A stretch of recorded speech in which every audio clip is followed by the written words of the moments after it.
de Romanos capítulo 3.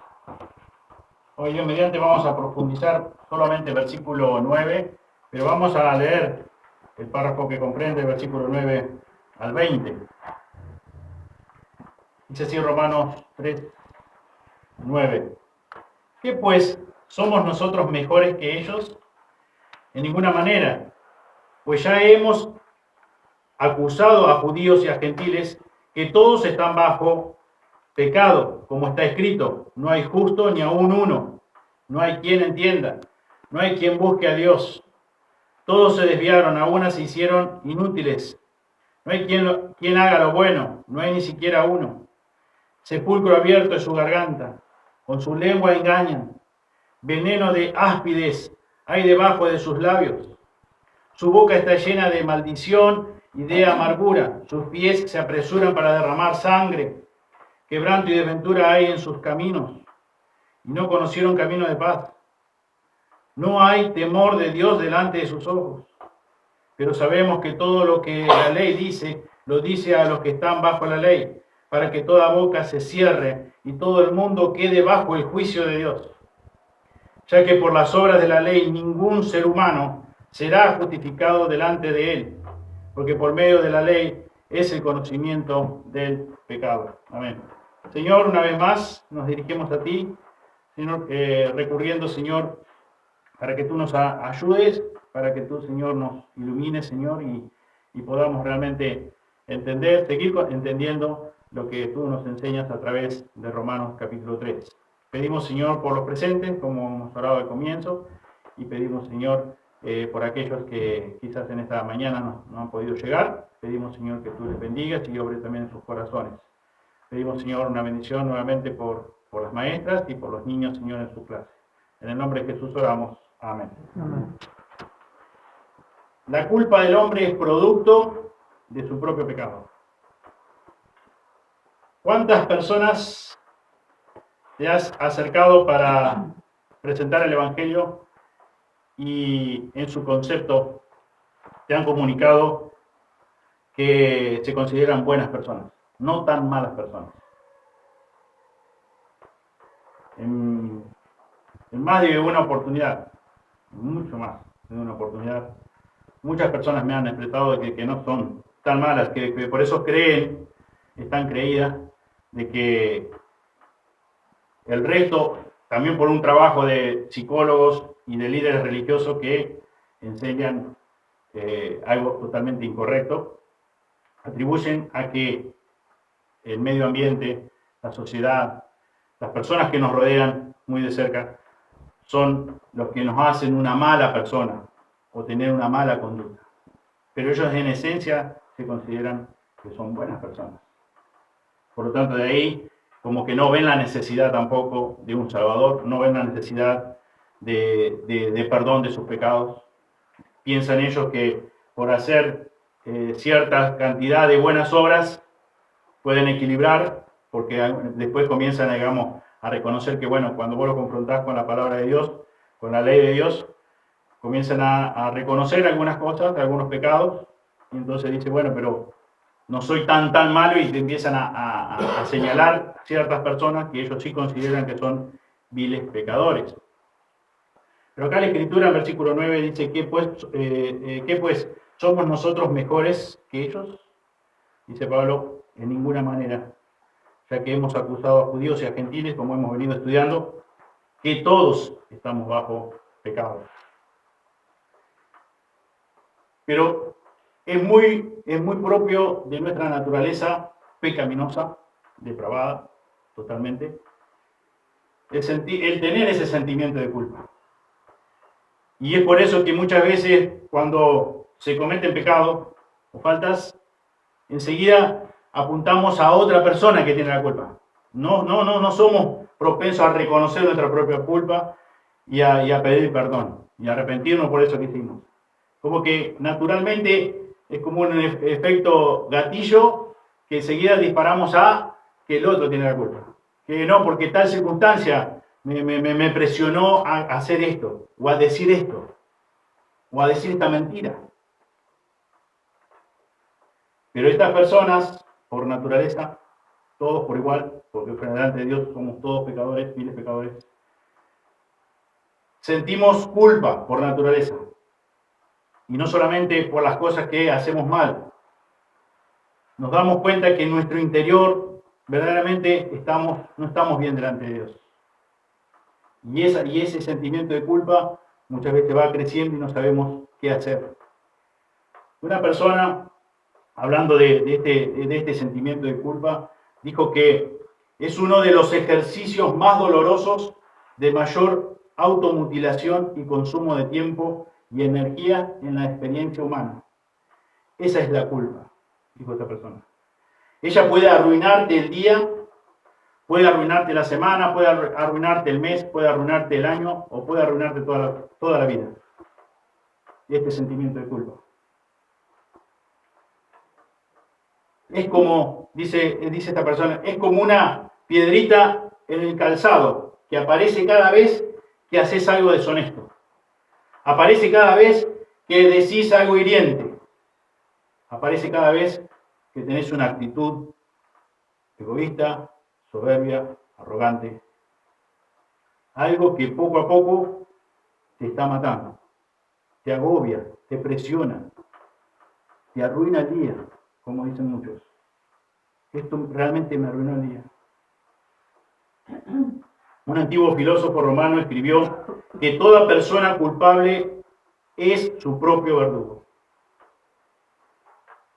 Sin importar con cuánta frecuencia una persona se diga a sí misma que es buena, de manera inevitable siempre se da cuenta de que no puede evitar el pensar, no puede evitar el decir, no puede evitar el hacer cosas malas. Por más que se diga una y otra vez, yo soy una buena persona.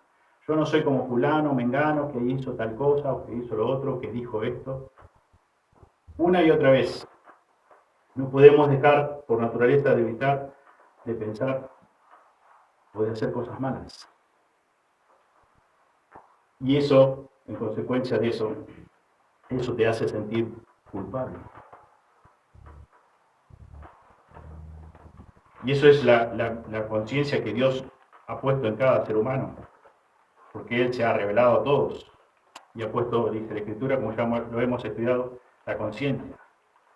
La culpa lleva a muchas personas al alcohol, la culpa lleva a muchas personas a la droga y cada vez más al suicidio. La culpa, no saber qué hacer con la culpa.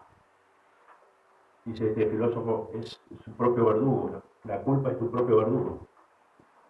Te persigue a todas partes, va con vos a todas partes. Consume tiempo, consume energía.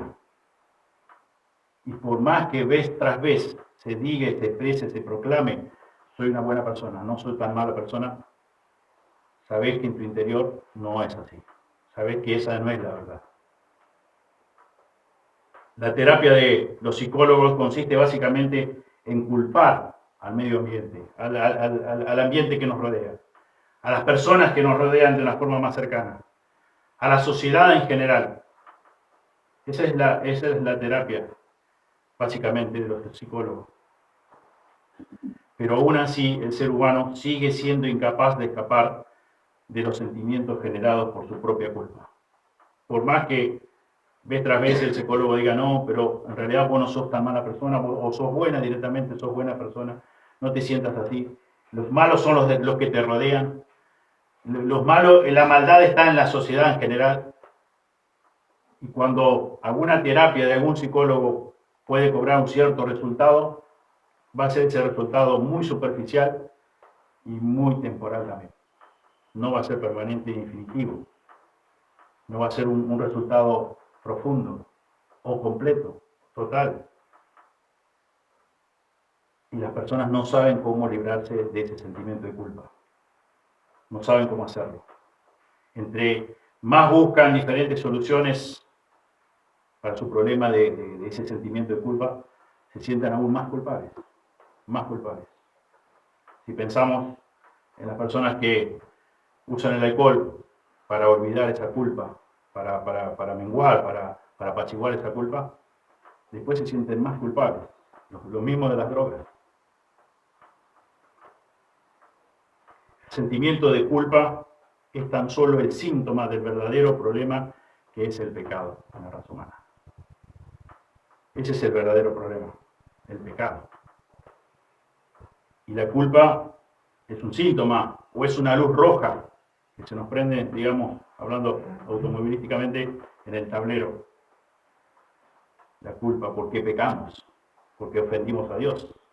Y eso ha puesto Dios en cada uno. Entonces todos sabemos, como hemos estudiado a partir del capítulo 1 de Romanos. Y la culpa, por lo tanto, no se puede eliminar, no se puede sacar, si no es tratado con el pecado, si no es quitado el pecado. Mientras haya pecado, va a haber culpa. Mientras se busque cualquier estrategia o cualquier mecanismo para menguar o amortiguar un poco de culpa, va a ser algo muy superficial y muy transitorio, porque no tratamos el verdadero problema que es el pecado. Ningún psicólogo trata el problema del pecado. Dios sí, su palabra sí. Como hemos cantado, la culpa, nuestro pecado, alguien pagó por eso, y es nuestro Señor Jesucristo. Y por eso hemos sido libres de esa culpa, y por eso podemos gozar de su paz. Ningún tratamiento psicológico puede aliviar a una sola persona. Ningún tratamiento. Por más de renombre que sea este supuesto profesional en haciendo bien su trabajo, todos se encuentran, por más tratamiento que hagan, bajo el peso de su propia culpa. Y si por algún momento logra alguna mejoría esta persona, será por muy poco tiempo. Muy poco tiempo. Porque lo único que pueden hacer estos psicólogos en su trabajo es añadir o agregar más deshonestidad a la culpa que ya tienen. Entonces no soluciona ningún problema. El verdadero problema no lo soluciona. Porque la culpa del ser humano tiene una sola causa, que se llama pecado, su propio pecado. Es por esta razón que Dios nos enseña a través del apóstol Pablo, aquí en Romanos, que el primer elemento del Evangelio es la confrontación de las personas con la realidad de su propio pecado. Por eso es que hemos comenzado a estudiar la carta de Romanos y nos dimos cuenta, vimos en las Sagradas Escrituras, cómo el apóstol Pablo comienza confrontando a las personas con su propio pecado, con la realidad de su propio pecado. Su real condición. Ese es el punto de partida. Tu condición como hombre, como mujer, frente al gran juez, al cual vas a tener que dar cuenta un día. Como dice la Escritura en Hebreos 4:13, todas las cosas están desnudas y abiertas ante los ojos de aquel a quien tenemos que dar cuenta. Todos un día, grandes y pequeños, estaremos delante de Dios, de pie, para dar cuenta de lo que hicimos, sea bueno, sea malo. Por eso es que el apóstol, por esta razón, comienza hablando, confrontando al ser humano, a cualquier persona, con su propio pecado, con su condición. Todos nosotros ya conocemos, como hemos estudiado en capítulo 1, qué significa el Evangelio. Buenas nuevas, buenas noticias. Pero si una persona no se da cuenta, no se convence de que está verdaderamente mal delante de Dios, de que no es tan buena persona como ella misma se considera, ¿de qué buenas noticias le podemos hablar? ¿Qué buenas noticias, qué buenas nuevas puede aceptar si esa persona se considera que está bien delante de Dios? Como ya hemos estudiado, que así los moralistas, que así los judíos se encontraban, ellos creían que estaban bien delante de Dios, que estaban sus cuentas arregladas con Dios, que Dios no iba a descargar su justo juicio. ¿De qué buenas noticias le vamos a hablar? Pero si comenzamos, como nos enseña acá el apóstol, hablando de la realidad de su condición frente a Dios, de su propio pecado, de que todos estamos bajo pecado, como dice el versículo 9, ahí ya cambia el tema. Si una persona tiene una enfermedad muy grave y el médico dice que tiene un buen medicamento para esa enfermedad. Es muy probable que la persona tome ese medicamento, acepte ese medicamento con alegría, con esperanza. Pero si el médico, por más excelente profesional que sea, por más de confianza que sea, expresa que tiene un medicamento buenísimo para sanar el cáncer, un descubrimiento extraordinario que ha salido en estos últimos días, y anima a ese paciente a que tome ese medicamento, ¿cuál va a ser la reacción más lógica de ese paciente? ¿Para qué? No tiene sentido. Me va a terminar, quizás por más bueno que sea, haciéndome mal, porque no lo necesito. Yo no tengo cáncer. Llevado al terreno espiritual, todos nosotros nacemos muertos en delitos y pecados, dice la Escritura. Desde nuestra concepción somos pecadores y necesitamos al Salvador. Pero hasta tanto no lo veamos y no nos podamos realmente convencer de esa realidad, no vamos a aceptar ninguna buena medicación o las buenas nuevas del Evangelio. La persona debe ser convencida. Alguien que lea, por favor, Juan 16:8.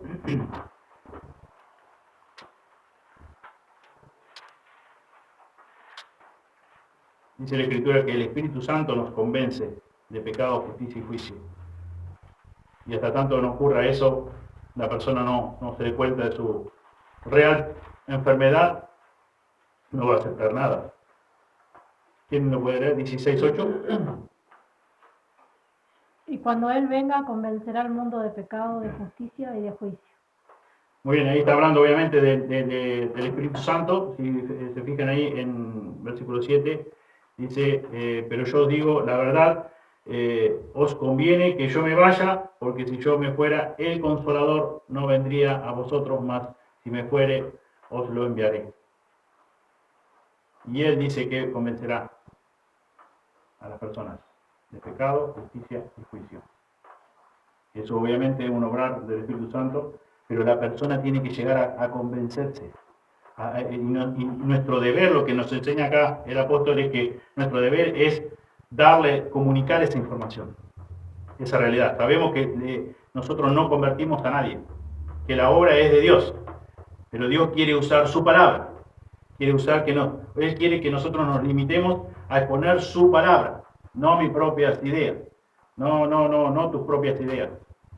No quiere que consideres si es ofensivo o menos ofensivo tal y tal cosa. Dios ha determinado que comuniquemos su palabra. El Evangelio, las buenas noticias, pero de la forma que Él la ha determinado. No nos da la libertad para que nosotros decidamos qué información dar o cómo darla. No, Él dice de qué forma. Y acá claramente es lo que estamos estudiando. Por eso Pablo comienza a hablar de cuál es verdaderamente nuestro estado. Pecaminoso, depravado totalmente, 100%. Pero la realidad es que por naturaleza, sin que Dios obviamente haya obrado a través de su palabra, de su Santo Espíritu, nosotros tendemos a considerarnos buenas personas. Y pensamos que si somos hoy sus hijos, también es porque somos mejores que otras personas. Cuando en realidad la Escritura dice que no.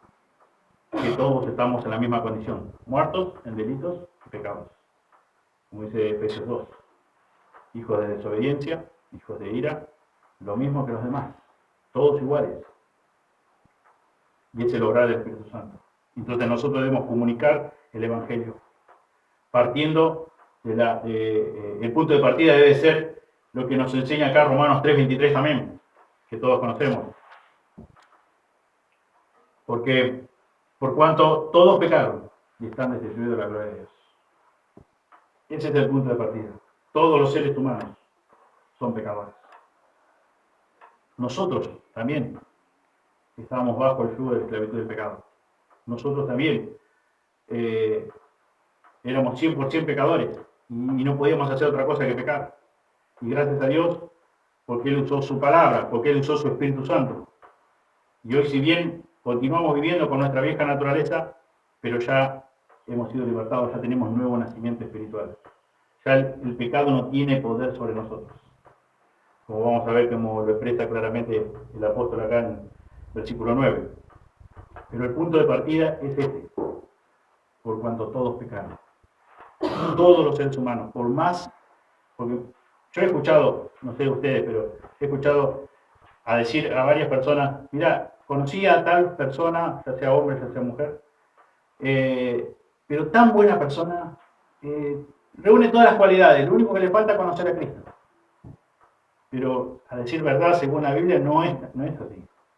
Porque si le falta a Cristo, le falta todo. Porque si le falta a Cristo, está muerto en delitos y pecados. Lo que pasa es que a veces nosotros usamos una vara de medir, que es la del mundo, que es la de nuestra propia naturaleza. Y ponemos la vara esa y medimos, decir, porque bueno, porque hace esto, porque hace aquello, porque es diligente, porque es solidario, porque es hospitalario, porque etcétera, etcétera. Y porque lo comparamos con un violador, porque lo comparamos con, no sé, con un desagradecido, con alguien que se quiere, como decimos nosotros, llevar el mundo por delante. Entonces lo comparamos con esa persona y decimos, ah, sí, es muy buena persona. Es muy amable, muy gentil, etcétera, etcétera. Pero nos olvidamos que es lo que Dios dice, lo que Dios ha declarado en más de un pasaje, que estamos todos bajo pecado, que todos estamos bajo la ira de Dios, y que no debe ser como cantábamos, y ustedes también expresaban a través de la oración, de no ser por la obra redentora de Cristo Jesús, que seguíamos todos iguales. Todos merecemos eso, porque somos pecadores.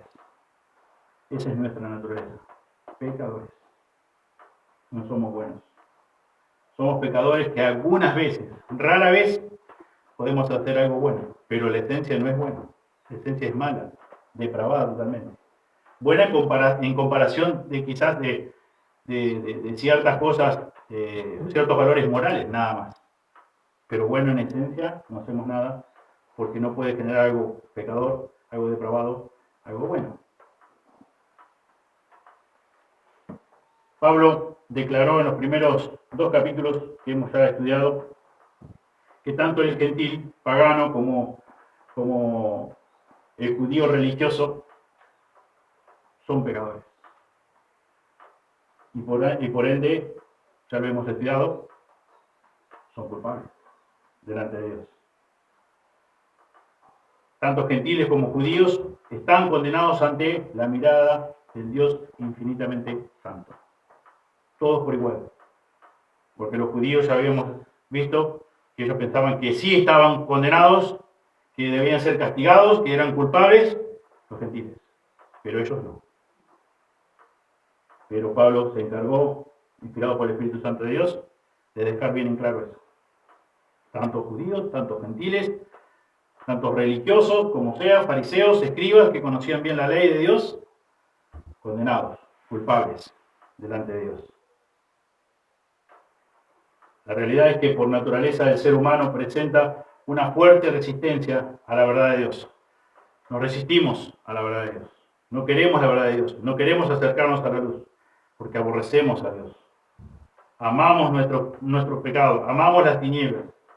Esa es la realidad de todo ser humano.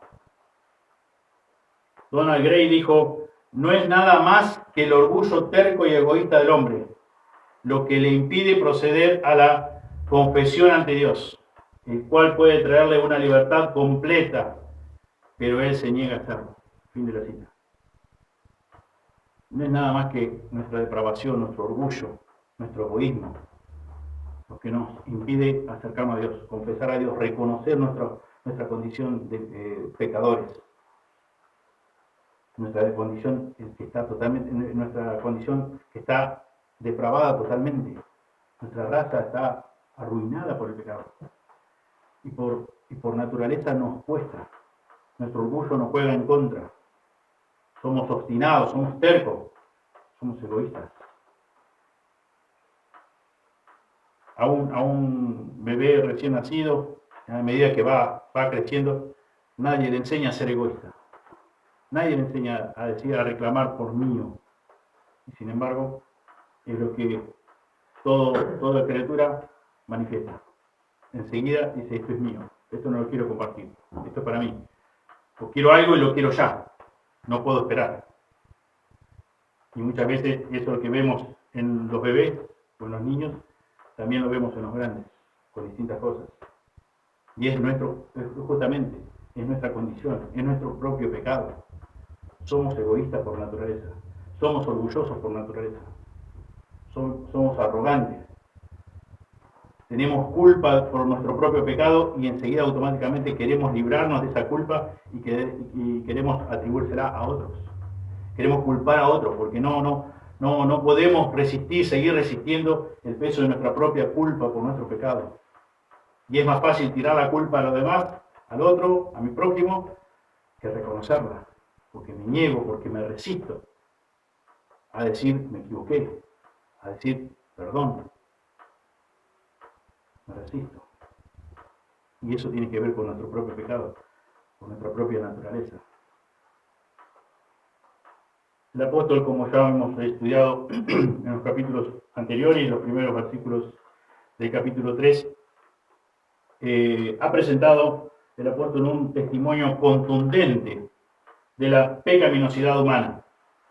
Y él lo hizo a través de la creación, la historia, la lógica, la razón, la conciencia y también ahora la culpa. Pero es interesante que el apóstol apunta a este testimonio máximo, que es el testimonio de las Sagradas Escrituras. No lo vamos a desarrollar, pero fíjense el versículo 10 que dice, como está escrito. ¿Se acuerdan cuando Jesús fue tentado? Dijo, escrito está, escrito está. Aún Satanás también citó la Escritura.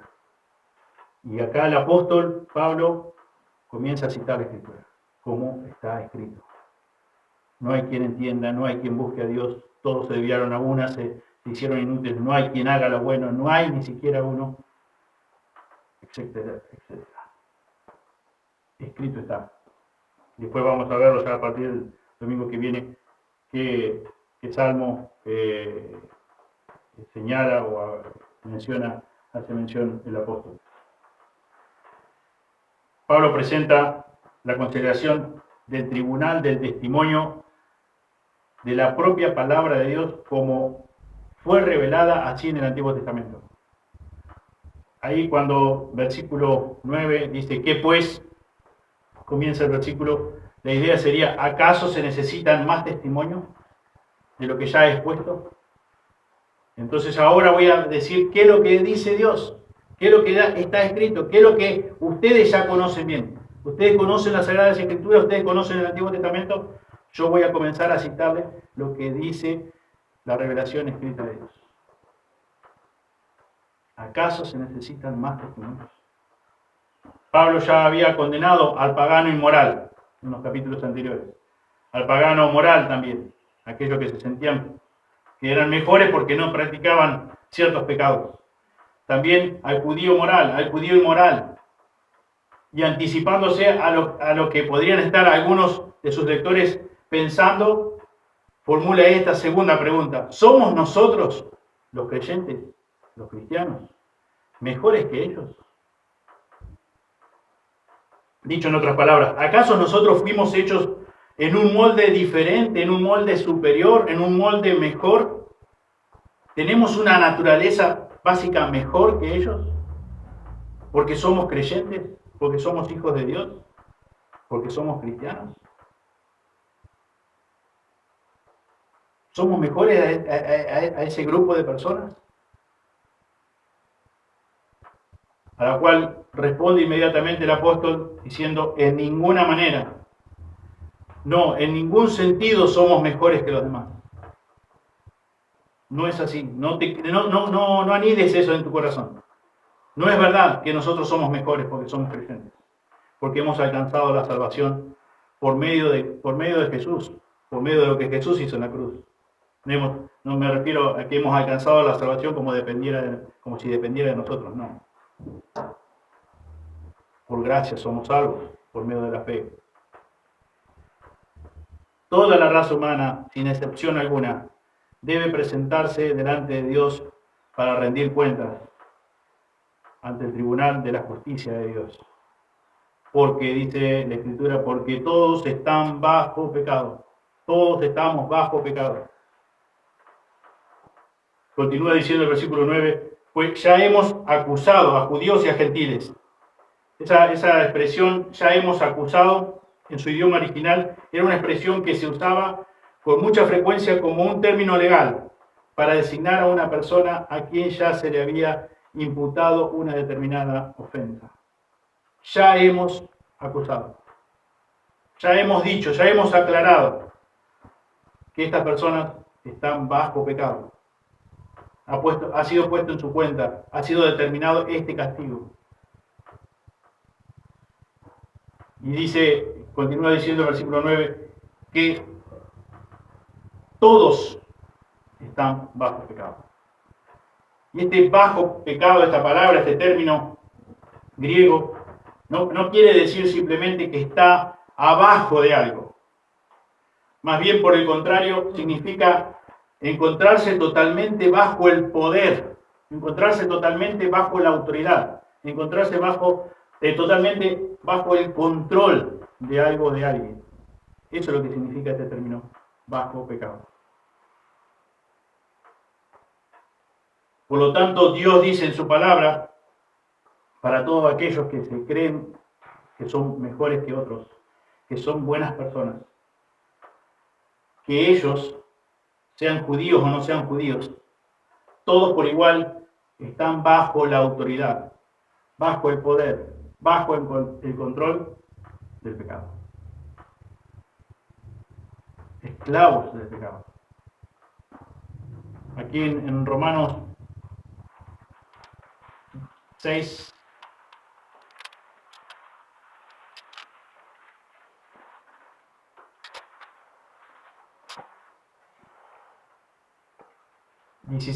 dice, ¿no sabéis que si os sometéis a alguien como esclavo para obedecerle, sois esclavos de aquel a quien obedecéis, sea del pecado para muerte, o sea de la obediencia para justicia? Somos esclavos del pecado. La paga del pecado, 6:23 dice que la paga del pecado es la muerte. Somos esclavos por naturaleza del pecado. Estamos bajo la autoridad del pecado. No podemos hacer otra cosa. Por más que intentes ser una buena persona, no vas a ser nunca una buena persona hasta tanto Dios no te dé un nuevo nacimiento espiritual. Esta declaración o idea que todos sin excepción están bajo pecado. Todos, bajo el poder, la autoridad y el control de nuestro propio pecado. Todos estamos igual delante de Dios. Y para los judíos esto les resultaba bastante absurdo, bastante descabellado, porque ellos se creían, por lo que ya hemos explicado, por lo que ya hemos estudiado, que ellos eran el pueblo elegido, escogido por Dios, de los que habían recibido las Sagradas Escrituras escritas. Entonces eso lo hacía que estaban en un nivel superior, que habían sido en cierta forma arregladas sus cuentas con Dios, que no iban a merecer, que no iban a recibir el castigo que los gentiles recibirían. Por eso esta idea para que Pablo acá pone en versículo 9, a ellos les resultaba totalmente absurdo. No podían entender, no la podían asimilar. Para los judíos era normal tener una alta posición delante de Dios, era muy común, era su norma. Y esta creencia era tan común que se refleja en la historia del hombre ciego, a quien Jesús sana, ahí que se encuentra con sus discípulos al salir del templo. Fíjense en Juan 9. Ellos estaban convencidos de eso, de que ellos no eran tan pecadores como el resto de las naciones. Por eso acá en Juan 9, 2, leamos el versículo 1.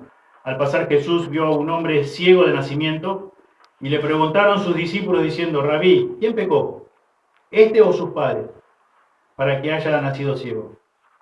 Respondió Jesús: no es que pecó este ni sus padres, sino para que las obras de Dios se manifiesten en él. Era la idea que tenía, fíjense la consulta que le hacen sus propios discípulos a Jesús. ¿Quién pecó? ¿Por qué? ¿Por qué nació de esta forma, por esta incapacidad física? ¿Quién pecó? ¿Él o sus padres? Y vemos más adelante que después, obviamente, de recibir la vista, se encuentra con los fariseos y comienza a hablar ahí. Fíjense, versículo 29. Nosotros sabemos que Dios ha hablado a Moisés, pero respecto a ese, refiriéndose a Jesús, no sabemos de dónde sea. Respondió el hombre, que había recibido la vista, que había sido sanado por Jesús, y les dijo: pues esto es lo maravilloso, que vosotros no sepáis de dónde sea, y a mí me abrió los ojos. Y sabemos que Dios no oye a los pecadores, pero si alguno es temeroso de Dios y hace su voluntad, a ese oye. Desde el principio no se ha oído decir que alguno abriese los ojos a uno que nació ciego. Si éste no viniera de Dios, nada podría hacer. Respondieron y le dijeron: tú naciste del todo en pecado. ¿Ven la idea? Tú naciste del todo en pecado. Y nos enseñas a nosotros. Y le escucharon. Para ellos, él había nacido en pecado, era producto de gran pecado de sus padres y de él mismo también. Y entonces por eso lo acusaban y decían: este es producto, y vos venís ahora a enseñar a nosotros. Pero la creencia era que ellos se sentían superiores, que ellos no iban a recibir el mismo castigo que recibirían los gentiles. Las personas que son muy religiosas tienden a considerarse a sí mismas mejores que las demás y aún favorecidas por Dios, como eran los judíos, los líderes religiosos. ¿A causa de qué? De su religiosidad, a causa de su bondad, a causa de las cosas que podían hacer. Y ellos se comparaban con el resto y se sentían mejores, se sentían superiores. Aún los cristianos, nosotros, los creyentes, ¿cuántas veces nos sentimos tentados a creer que Dios nos salvó porque de alguna manera somos más merecedores de la salvación que el resto de las personas? ¿Cuántas veces no ha pasado esa tentación por nuestra mente, por nuestro corazón?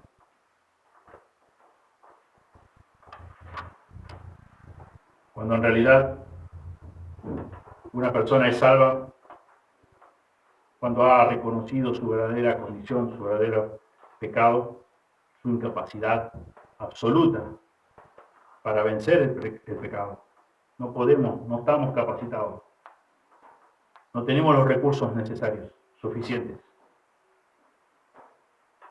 Y una persona no es buena para nada. Está, dice la Escritura, muerta en delitos y pecados. Si sos salvo por su gracia y misericordia, es porque eras un vil pecador, una vil pecadora, como dice Efesios 2, igual que el resto. Aunque humanamente a vos te cueste aceptar esa realidad, es lo que Dios ha determinado, lo que Dios dice en su palabra. Y eso es lo que cuenta, lo que se cumple, no tu percepción, no tu opinión. No cuenta, puede ser muy respetable, pero no cuenta. Porque si vos pensás que tenés algo un poquito bueno que el resto, o que te sentís un poquitito más superior que el resto de las personas, y que por eso Dios se fijó en vos, Dios dice lo contrario. Y es muy probable que estés engañada o que estés engañado. Es muy probable, diría un 100% de probabilidad. Porque no pasa por lo que nosotros creemos, sino por lo que Dios ha determinado. Y ese trabajo lo hace Dios, lo hace a través de su Espíritu Santo. Y Pablo quiere dejar bien en claro a qué debemos apuntar, cómo debemos hacerlo, cómo debemos exponer, cuál debe ser el punto de partida para predicar el Evangelio, cómo debe ser la exposición del mensaje de las buenas nuevas de salvación. Con todo esto que estamos estudiando, ¿qué lugar tiene el famoso presentación del Evangelio, que Dios tiene un plan maravilloso para tu vida? No hay aval bíblico para comenzar así. Por eso Dios nos muestra en su palabra, nos enseña claramente, pero esto no significa que porque vayamos con la verdad de Dios, vayamos nosotros con arrogancia, o vayamos nosotros con malos modos. Nosotros tenemos que ir impregnados de su verdad, impregnados de su amor también, impregnados de su misericordia, porque no pasa por nuestra astucia, no pasa por nuestra experiencia, no pasa por nuestra facilidad de palabras, no pasa por ahí la salvación de la persona. Pasa porque Dios quiera salvarlo. Y es obra de Él el que lo va a quebrantar, el que lo va a convencer de su propio pecado. Pero nuestro trabajo es ser leales a Él en presentar correctamente el Evangelio, su palabra, descansando en el poder que radica el Evangelio, en el poder que radica en su palabra. Su palabra es totalmente poderosa. Tenemos como hemos ya estudiado, tenemos un privilegio extraordinario, una tremenda responsabilidad también, pero tenemos un privilegio que, como hemos estudiado también en algún miércoles, que si hoy nosotros valoramos la palabra de Dios, creemos la palabra de Dios, es porque Dios quiso que así ocurriera con nosotros. De no ser así, nosotros seríamos religiosos, o ni siquiera eso. Pero lo más que podríamos llegar a ser es religiosos, nada más. Pero no ser verdaderos hijos de Él. Pero es Dios que quiso salvarnos por su gracia y misericordia. Y Él es el que obró a través de su palabra. Y en nuestra responsabilidad es eso justamente. Tenemos que comunicar la palabra de Dios como Él quiere que la comuniquemos. Porque no depende de vos, porque somos tentados. Yo creo que más o menos, en una oportunidad, seguro, hemos sido tentados a la hora de presentar el Evangelio, de pensar, ¿cómo tomará esto? ¿Se irá a ofender o no se irá a ofender? ¿Me mandará a pasear o no me mandará a pasear? ¿Se burlará o no se burlará? ¿Sabré explicarle todo lo que me va a ¿sabré responder todo lo que me va a preguntar o no? Y estoy pensando, me estoy haciendo preguntas y respondiéndome al mismo tiempo, y eso lo estoy dilatando, y quizás no hable nada, no dije nada, porque estoy obsesionado y pensando de que solamente depende de cómo le voy a decir, de cómo va a reaccionar la persona, y estoy ensimismado en eso. Cuando en realidad debo estar confiado en el poder de la palabra de Dios, en el poder del Evangelio de Dios. Y si realmente amo a Dios por sobre todas las cosas, amo a la persona que está enfrente mío, debo de tratar de ser lo más bíblico posible, con todo el amor que el Señor me ha concedido, con toda la misericordia y con toda la veracidad que Él me ha puesto al alcance de mis manos. Pero debo de confiar plenamente y recurrir a Él en oración, de que Él haga su obra, porque no depende de mí el de salvar a las personas, sí el obedecerle, el hacer su voluntad. Por eso nos dice en Romanos 10, 17, que la fe es por el oír, y el oír por la palabra de Dios. La fe es un regalo de Dios, pero el regalo ese de Dios lo da a través de su palabra, y yo tengo que comunicar su palabra. También en 1 Corintios 1:21 dice que a Él le agradó salvar a los creyentes por la locura de la predicación del Evangelio. Ahí en Romanos hemos estudiado 1:16, que es poder de Dios para salvar. Entonces no depende de vos, no depende de mí. Sí depende de mí de que Él lo presente como Él quiere que sea presentado. En eso debo de afinar la puntería en eso. Debo trabajar en eso. Debo estar compenetrado con ser fiel al Evangelio bíblico, no otra cosa. No debo dar lugar a ser invadido por pensamientos humanos de cómo va a reaccionar, o si se va a ofender, si no se va a ofender, si me va a seguir hablando, no va a seguir hablando, si me va a escrachar, si no me va a escrachar, si se va a burlar, no se va a burlar. Debo pensar claramente: si amo a Dios, le obedezco a Dios. Y si amo a esa persona, es lo mejor el mejor regalo que le puedes hacer a esa persona. Si la amás de corazón, pensemos en un lazo bien estrecho a nosotros: un hijo, una hija, un padre, una madre, un hermano, una hermana. Si realmente la amo, qué mejor regalo de que predicar el Evangelio. Y le voy a hablar del pecado, y sí. ¿Y qué le voy a mentir? Y le voy a decir, no pasa nada, es como si yo tengo ese famoso remedio, medicamento, para sanar el cáncer de mi hermano, de mi hijo, de mi madre, de mi padre, y lo tengo ahí, y se lo doy y no se lo doy, y si se ofende y no se ofende, y si se burla y no se burla, y cuando yo sé que tengo el remedio que lo va a sanar, por eso debo de hacerlo con todo el amor que el Señor me ha dado, pero con toda la veracidad que la Biblia muestra en su palabra. Si Dios quiere que hablemos del pecado y que lo confrontemos a esa persona con su propio pecado, hagámoslo. Si realmente amamos a Dios y amamos a personas, debemos hacerlo así. No estamos realmente más preocupados nosotros que en la otra persona y en primer lugar que en glorificar a Dios, porque de esa forma obedecemos a Él y le glorificamos. Y no debo estar motivado porque hoy no testifiqué a nadie, hoy no compartí el Evangelio a nadie. Y ya comienzo con la culpa. No debo hacerlo por la culpa, debo hacerlo por amor a Dios, por glorificar a Dios y por obedecerle en ese temor reverente a Él. Dice Eclesiastés, Salomón, que el temor a Dios se ve reflejado como obedeciendo su palabra, guardando sus mandamientos. Y debo hacerlo por esa razón. Si amo a Dios, le temo, obedezco. Y en esa obediencia trato de hacerlo a la manera que Él quiere, que Él me ha dejado su palabra revelada, la Biblia. Y con todo, obviamente, bíblicamente 100%, con todo el amor que Él me ha dado, no un amor egoísta, incondicional. Y pidiendo a Dios que tenga misericordia de esa persona que tengo enfrente a la cual estoy comunicando el Evangelio. Y que la salve. Otra cosa no puedo hacer. Ser fiel a su palabra, para que Dios obre a través de su palabra como Él ha determinado, y orar, pidiéndole a Él, que así como un día tuvo misericordia de mí, tenga misericordia de esa persona.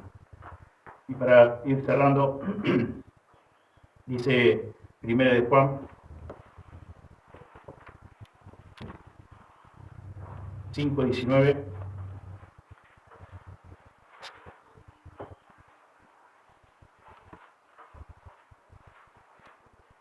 el 18 dice, sabemos que todo aquel que ha nacido de Dios no practica el pecado, pues aquel que fue engendrado por Dios le guarda y el maligno no le toca.